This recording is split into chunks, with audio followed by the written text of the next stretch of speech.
Then the transmission ended. The world froze. Scientists stared at their screens. Politicians argued on live broadcasts, and soldiers were told to stay on alert. No one knew what evaluation meant, or who exactly had sent the message. The answer came 3 days later. A massive silver ship appeared over Earth's orbit. It was longer than the Great Wall of China, silent, smooth, and shining like ice. The ship didn't attack or communicate again. It just waited. Inside that ship, on a platform of crystal and light, stood Princess Lorien of the Sithari Empire. Her eyes were not human, vertical and bright like a cat's, but her face was strangely gentle. She had studied thousands of worlds, hundreds of species, but none fascinated her like this small, reckless race called humans. Her advisors had warned her, humans are violent. They pollute. They are primitive. But the princess didn't agree. She had seen their art, their courage, their strange kindness. She wanted to know what made them different, and so she had made her decision. Before her empire deleted another minor world from its expansion path, she would see humanity herself. That was why she called the test See Before Delete. In a small base in Nevada, Captain Ethan Cole stood in front of a screen showing that silver ship. He had been a soldier for 10 years, a pilot, a survivor of a dozen close calls. Now the United Nations had chosen him to represent Earth. He didn't want fame. He just wanted the truth. And maybe, just maybe, a chance to show that humanity wasn't something to delete. When the alien ship sent down a beam of light, Ethan stepped into it without hesitation. The next moment, gravity vanished. His body lifted, his breath caught, and he found himself standing in a hall of transparent walls, stars burning on every side. A group of alien guards watched him silently. They were tall, wearing armor that shimmered like liquid silver, but none of them spoke. They only moved aside when a figure entered, slender, graceful, wearing a cloak of glowing blue silk. Princess Lorien. She walked slowly toward the human, her eyes scanning every detail. She had read reports and seen recordings, but seeing a human alive before her was something else. There was warmth, movement, something unpredictable in his gaze. Human, she said softly, her voice calm and musical. You were chosen to represent your world. Ethan nodded once. Then I'll do my best. Her lips curved slightly, not a smile, but something close. You misunderstand, Captain Cole. This is not a meeting. This is a test. My empire decides whether your species continues or is erased. Ethan met her gaze. Then you'd better make the test fair. The hall grew quiet. The guards tensed, but Lorien lifted a hand, stopping them. For the first time in years, someone had spoken to her like an equal, not with fear, but with steady defiance. She turned away slightly. Follow. They walked through corridors made of crystal and light. Every wall showed holograms, forests, oceans, cities, each belonging to a world that had once resisted the Sithari Empire. Worlds that no longer existed. Lorien noticed the way Ethan slowed when he saw the destroyed worlds. You feel pity for them? She asked. He looked at the images. I don't know their story, but I know what it means to lose home. Her steps slowed. You think we destroy without reason? I think power always finds a reason. The princess stopped walking. For a long moment she just stared at him, her eyes unreadable. You are brave. Or foolish. Sometimes they're the same thing, he said quietly. A faint flicker of emotion crossed her face. Not anger, but interest. She waved her hand and a door opened ahead. Inside was a circular room filled with floating spheres of light. This is the first test, she said. We call it the trial of insight. You must see truth within illusion. What happens if I fail? Your species will not need to know. Ethan took a deep breath. Then I'll pass. He stepped into the room, the spheres lit up, filling the air with images. One moment he saw his childhood home, then a battlefield, then his mother's face, then a burning city. His heartbeat raced. Voices whispered in his ears. Fear, anger, regret. It was not technology testing his strength. It was testing his heart. Lorien watched from outside, studying every reaction. Other species had broken within minutes. They had screamed, begged, or fallen into madness. But the human didn't collapse. He clenched his fists, breathing hard, eyes fixed on something distant. Then he said quietly, None of this is real. The illusions flickered. He kept speaking. You're showing me my pain. But pain doesn't control me. It teaches me. One by one, the spheres dimmed. The last image, his mother smiling, lingered, then faded into nothing. The room turned silent. Ethan stood alone, sweating. Exhausted, but standing. The princess felt something unfamiliar tighten in her chest. When the door opened and he walked out, she said softly, "No species has ever passed that test." "Guess you haven't met many humans," he replied. Her eyes glowed faintly in the light. "I see now why your kind survived so many wars. You are stubborn." "Call it hope," he said. She led him to another chamber, this one open to the stars. Giant holograms displayed human history, wars, inventions, art, chaos. The princess gestured toward the images. "Your species is unpredictable. You create beauty and destruction in equal measure. You reach for peace but love conflict. Why?" Ethan looked at the stars. "Because we're not finished yet." Her head tilted slightly. "Explain." "We're always changing," he said. "We make mistakes, we learn. Maybe we fall, but we get up again. That's what makes us human." Lorien was silent for a while. Then she said quietly, "And if your kind never stops fighting, then maybe that's how we learn to value peace." She turned to face him fully now, her silver cloak drifting in the air. "I have studied thousands of species, Captain Cole. None spoke like you.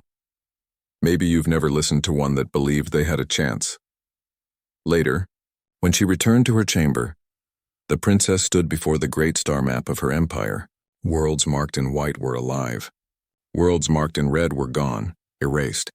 She traced a finger along the edge where Earth's mark glowed faintly. Her advisor, a tall alien named Torian, entered silently. "You are delaying the deletion, Highness," he said. "The council will not be pleased." Lorien didn't turn. "The test is not over," Torian frowned. "He passed the trial of insight. No one else ever has. Why continue?" "The council expects—" "I am not the council," she said sharply. Then softer, "I wish to understand them." Torian bowed slightly. "Understanding may lead to weakness." She looked up at the stars. "Or to wisdom." Back in his chamber, Ethan stared at the strange alien sky beyond the window. He couldn't sleep. His thoughts circled the same question. What kind of test was next? And why did the princess seem conflicted? He remembered her eyes. Not cold, but searching, like someone who wanted to believe in something but didn't know how. Then the wall shimmered and she appeared again. "You cannot rest?" she asked. He stood. "Hard to sleep when you might erase my planet tomorrow." "Honest," she said, almost amused. "Humans do not hide fear well." "Who said I'm afraid?" "Your pulse," she replied. "Your body temperature." "Your eyes." He smiled faintly.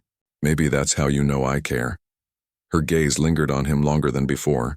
"Care, that is not a word my kind uses often." "Maybe that's why you don't understand humans," he said. "We care even when it hurts." The silence that followed was deep. The hum of the ship filled the air like a heartbeat. Then she said softly, "Tomorrow the second test begins." "What's that one about?" "Faith," she said. "And choice." When she left, Ethan sat down again, his mind racing. Faith and choice. Words that had carried humanity through centuries of darkness and discovery. But what could they mean to a race that saw themselves as gods among stars? He didn't know, but he was going to find out. Because he wasn't just fighting for himself anymore. He was fighting for Earth. For everyone who ever dreamed under its sky. And somewhere deep inside that silver ship, a princess who had seen thousands of dying worlds lay awake too, wondering, for the first time, what it would mean not to delete one. When dawn touched the Earth far below, the alien ship still hung silent in orbit, a silver moon that did not belong. Inside its endless corridors, Captain Ethan Cole waited in a wide hall of crystal and moving lights. He had been awake for hours, pacing, replaying the princess's last words again and again. Faith and choice. Those two words carried weight. Humans had built whole worlds of meaning around them, but what did they mean to her? The sound of soft steps pulled him from his thoughts. Princess Lorien entered, dressed not in her royal robes but in simple gray armor with faint blue lines glowing at the edges. She carried no crown, no guards. Only a small orb floated beside her, humming quietly. "Good morning," Ethan said, though he wasn't sure if time meant anything here. She tilted her head slightly.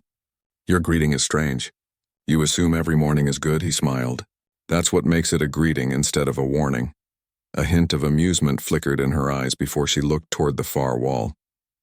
The crystal surface shimmered, revealing a massive image of Earth below, blue, fragile, alive. Your home, she said softly. So small, yet you fight for it as if it were the center of the universe. It is to us, Ethan replied. Because it's ours. Lorien turned back to him. That attachment is what the second test measures. You call it faith. My kind calls it limitation.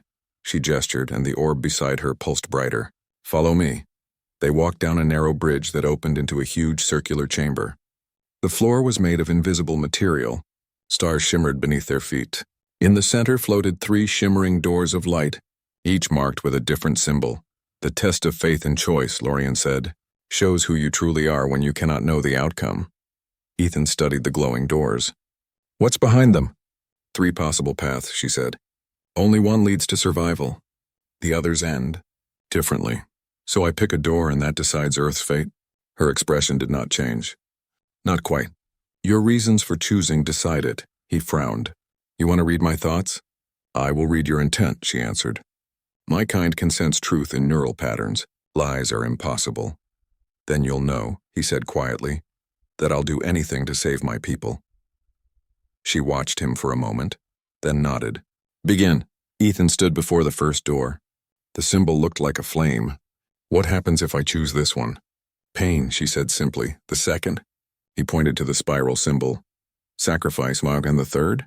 Her gaze lingered on the final mark, a circle broken in half. Peace, he folded his arms. Seems easy. I'll take peace. Wait, she said.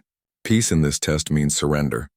Earth joins our empire and serves forever. No more wars, no freedom. He hesitated. And the others? Pain brings resistance. Your world fights and bleeds but remains free.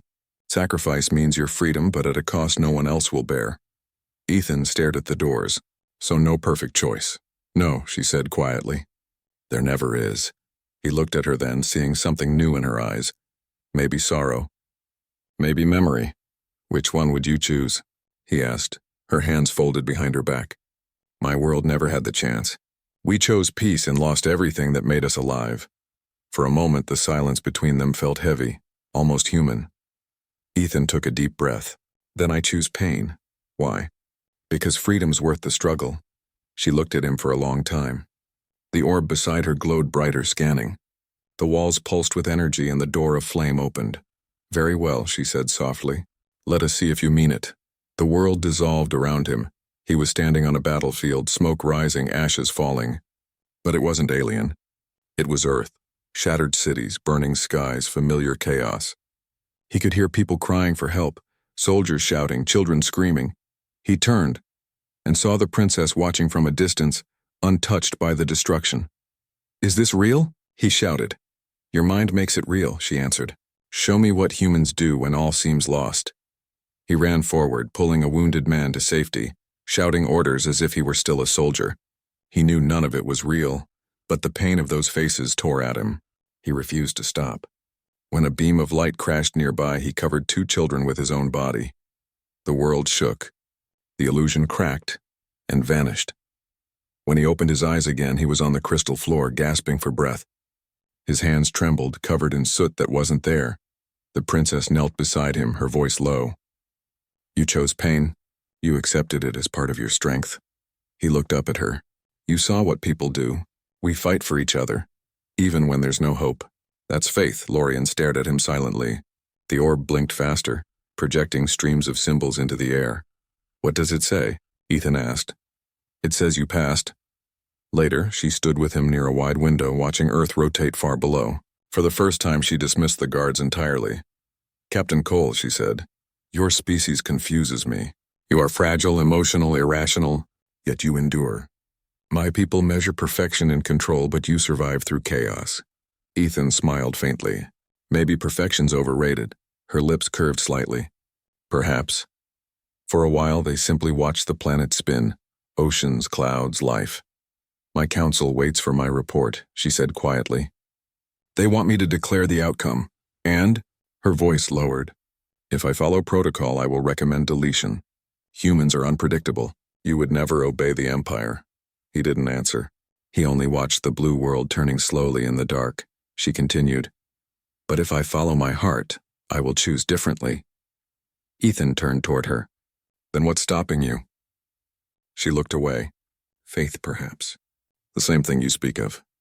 I was taught not to believe in such things. Maybe that's what your people lost when you chose peace," he said quietly. Her eyes met his again.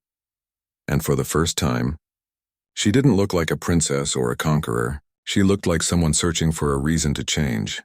That night, the council called. Their holographic images filled the chamber. Tall, cold figures in metallic robes. "Princess Lorien," the High Chancellor said, his voice echoing. "Has the human been tested?" "Yes," she replied evenly. "He passed both trials." "Impossible," another counselor hissed. "No lesser species has ever succeeded." "I witnessed it," she said. He faced his fear and pain without surrender. The High Chancellor's eyes narrowed. "And your recommendation?" Lorien hesitated. Ethan, standing silently nearby, could see the struggle behind her calm face. "My recommendation," she began slowly, "is preservation. Humanity is to remain untouched." The chamber exploded in angry voices. "Treason! Naive! You risk the Empire's safety." "Enough!" she said sharply, her voice cutting through the noise. "We are supposed to seek understanding, not destruction. If the Empire erases every race that refuses to kneel, then we are not rulers. We are monsters." The High Chancellor leaned forward. "Be careful, Princess. The Empire is not kind to those who forget their place." Lorien's tone turned icy. "Then perhaps the Empire should remember what it once stood for." The connection cut off. The room went silent. Ethan looked at her. "You just stood up to your own government." She breathed out slowly. "Yes, and now we will both face the consequences." Within the hour, alarms rang through the ship. Loyalists to the Council took control of the command deck, preparing the weapon that would burn Earth from orbit. Lorien turned to Ethan. "They're overriding my orders." "What can we do?" She handed him a small silver disc. "This will open the hangar bay. Get to your ship and warn your people." He stared at her. "What about you?" Her voice softened. "I'll hold them off as long as I can. I'm not leaving you here to die." "You must," she said firmly. "You carry the proof that humanity deserves to live. That must survive." For a heartbeat they stood there, the air filled with the distant roar of engines and the flashing red of alarms. Then Ethan nodded once. "Thank you, Princess." She gave a faint smile. "Thank you. Human." He ran through the corridors as the ship trembled. Guards turned their weapons on him, but he moved fast, ducking behind walls using every bit of training he had. Explosions rocked the deck. Meanwhile, Lorien faced the High Chancellor himself on the bridge. "You defy the Council?" he thundered. "You risked the Empire for an experiment." "It was never an experiment," she said. "It was a lesson, one you refused to learn. Then you will share their fate." She raised her hand and the console exploded in a burst of blue light. Systems flickered, weapons shut down, and the massive cannon aimed at Earth went dark. Ethan reached the hangar bay just as the floor shook again. The escape craft hovered, ready. He looked back once and saw, through the open corridor, the princess standing amid smoke and fire, her eyes glowing silver as she fought to override the system. He whispered, "Don't die on me, Lorien," and launched the ship. Minutes later, the small craft broke free from the alien vessel. From orbit, it looked like a spark flying from a dying star.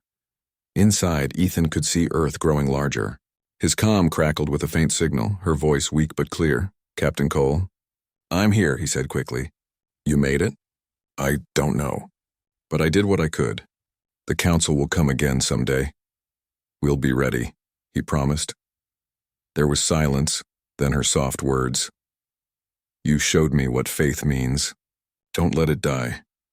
The signal faded. When Ethan's craft entered Earth's atmosphere, every radar on the planet tracked it. He crashed in the desert near the same base he had left days.